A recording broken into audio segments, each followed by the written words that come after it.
Hello everyone. Next topic is real और practical transformer. ठीक है, तो रियल और प्रैक्टिकल ट्रांसफॉर्मर में पहले हम लीकेज फ्लक्स के कॉन्सेप्ट को कंसीडर करेंगे। जो लीकेज फ्लक्स होता है उसके कारण ट्रांसफॉर्मर में क्या चीज़ ऐड होती है। ठीक है, तो सपोज हमारे पास एक ये ट्रांसफॉर्मर है, ट्रांसफॉर्मर कोर। अब जो प्राइमरी से जो फ्लक्स प्रोड्यूस हो रहा है वो दो फ्लक्स प्रोड्यूस हो रहा है। एक तो जो कोर में रहता है, ठीक है, जो मेजर फ्लक्स है हमारा, और एक माइनर फ्लक्स होता है। थोड़ा सा फ्लक्स क्या करता है, एयर के थ्रू लीक कर जाता है।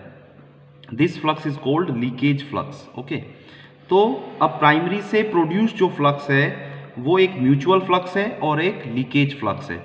Similarly for secondary winding, leakage flux and mutual flux. जो म्यूचुअल फ्लक्स होता है वो कोर में रहता है और दोनों वाइंडिंग के साथ लिंक करता है, वो कॉमन फ्लक्स होता है, दोनों वाइंडिंग के लिए सेम होता है। तो जो ये एयर के थ्रू फ्लक्स लीक होता है इसको हम कहते हैं प्राइमरी लीकेज फ्लक्स φL1 और इसको हम कहते हैं secondary leakage flux φL2। Okay,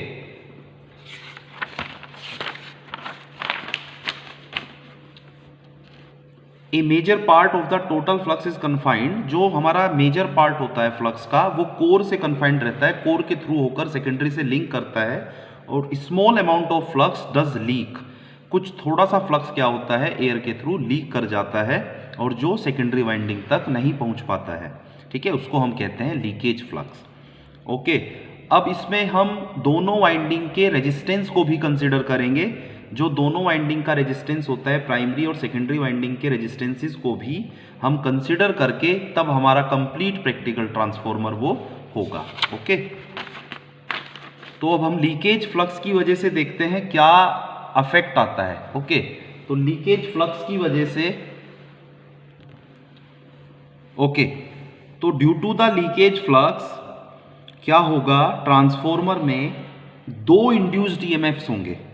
एक तो होगा induced EMF due to the mutual flux और दूसरा होगा induced EMF due to the leakage flux.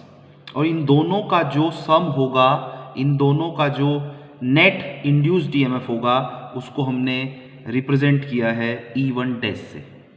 ठीक है, तो E1 डैश जो नेट इंड्यूस्ड ईएमएफ है उसके दो कंपोनेंट होंगे, एक due to the mutual flux, एक due to the leakage flux.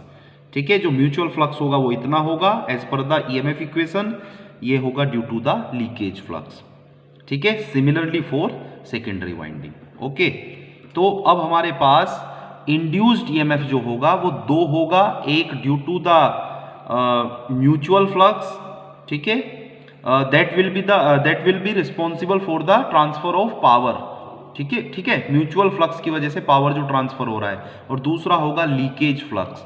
तो लीकेज की फ्लक्स की वजह से जो इंड्यूस्ड ईएमएफ आएगा वो एक तरीके से देखा जाए तो वो क्या है, यूजलेस। वो सिर्फ और सिर्फ प्राइमरी वाइंडिंग के साथ लिंक कर रहा है, उसका सेकेंडरी के साथ लिंक नहीं है, तो इसलिए पावर सेकेंडरी साइड उस फ्लक्स की वजह से ट्रांसफर नहीं हो रहा है। दैट मीन्स वो जो इंड्यूस्ड ईएमएफ है due to the leakage flux वो एक तरीके से क्या है, वेस्ट है आपका, वो एक तरीके से आपका ड्रॉप है। तो नेट इंड्यूस्ड ईएमएफ में से वो ड्रॉप माइनस हो जाएगा और जो बचेगा वो due to the mutual flux आएगा, वो ट्रांसफर होगा आगे। ओके, अब due to the leakage flux जो इंड्यूस्ड ईएमएफ होगा उसको हम कंसिडर कर सकते हैं एक अलग से कॉइल। ठीक है, N1, और जो N1 यहां पर है वो सिर्फ और सिर्फ म्यूचुअल फ्लक्स प्रोड्यूस कर रहा है, ऐसा हमने कंसिडर किया है। और जो ये coil N1 number of coils turns की एक कॉइल है दूसरी, वो सिर्फ और सिर्फ लीकेज फ्लक्स प्रोड्यूस कर रही है। ठीक है, तो इस लीकेज फ्लक्स की वजह से जो इंड्यूस्ड ईएमएफ है वो है E5L1। तो net induced EMF is E1 dash minus induced EMF due to the leakage flux is equal to the mutual induced EMF due to the mutual flux phi। Similarly for secondary side. ठीक है, now inductive reactance कितना होगा due to the leakage reactance, इसको हम बोलते हैं primary leakage reactance, that will be equal to induced EMF E5L1 upon I1, voltage upon current. Okay, similarly for secondary x2 is equal to E5L2 upon I2। Okay, जो mutual flux होता है वो responsible होता है for the transfer of power, और जो leakage flux होता है वो एक तरीके से देखा जाए तो वो एक ड्रॉबैक है, वो एक डिसएडवांटेज है, वो हमारा एक ड्रॉप है।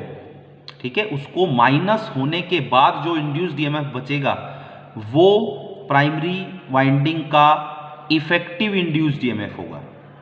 ठीक है, जिसके हिसाब से हम E1 by E2 is equal to N1 by N2 लिखेंगे, क्योंकि वो ही E1 E2 में कन्वर्ट हो रहा है according to the turns ratio.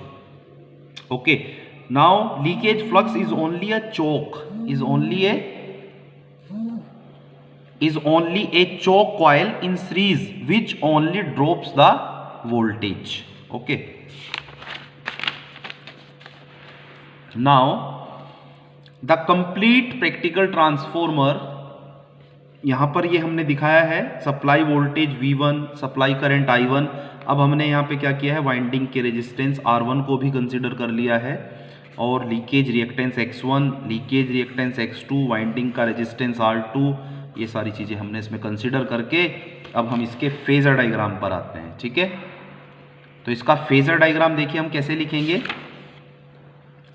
सबसे पहले इस ट्रांसफॉर्मर के हिसाब से प्राइमरी और सेकेंडरी साइड का केवीएल इक्वेशन हमें लिखना है।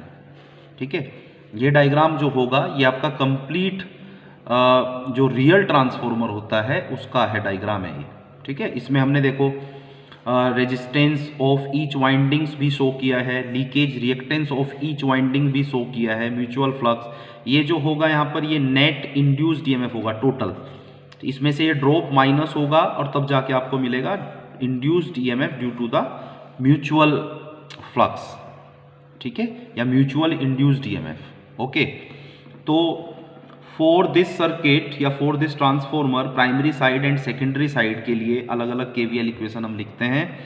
तो from primary side V1 is equal to minus of E1, minus sign indicates as per the Lenz's law, plus drop I1 R1 plus I1 JX1। Okay, इसको हम कह सकते हैं V1 is equal to minus E1 plus I1, इसको R1 plus JX1 को क्या लिख सकते हो आप, Z1। ठीक है, तो यहां से हो जाएगा V1 is equal to minus E1 plus I1 Z1।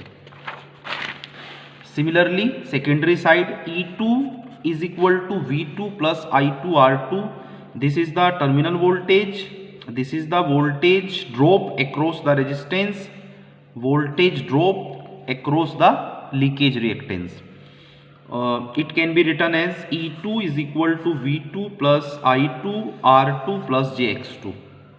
इसको हम लिख सकते हैं E2 is equal to V2 plus I2 Z2। ठीक है, by using these two equations on primary and secondary side, जो इक्वेशन हमें मिला है हम अपने ट्रांसफॉर्मर को सिंप्लीफाइड फॉर्म में ऐसे भी ड्रॉ कर सकते हैं। Okay, this is the supply voltage V1, supply current I1, resistance of primary winding R1, leakage reactance of primary winding that is JX1, induced EMF across the primary winding due to the mutual flux that is E1, number of turns N1 and N2, mutual flux due to the mutual flux induced EMF on secondary side that is E2, and the leakage reactance JX2, winding resistance R2, and I2 is the load current, and the load is connected across the secondary winding, and V2 is the voltage across the load। ठीक है, अब using these two equations from primary and secondary side and using this equivalent this circuit, transformer के इस circuit के हिसाब से अब हम इसका कंप्लीट फेजर डायग्राम ड्रॉ करेंगे। ओके, अब कंप्लीट फेजर डायग्राम जो होगा उसमें 3 टाइप का लोड हो सकता है, क्योंकि जो यहाँ पर आपने लोड ये कनेक्ट किया है ये रेजिस्टिव भी हो सकता है, ये लोड आपका रेजिस्टिव भी हो सकता है, इंडक्टिव भी हो सकता है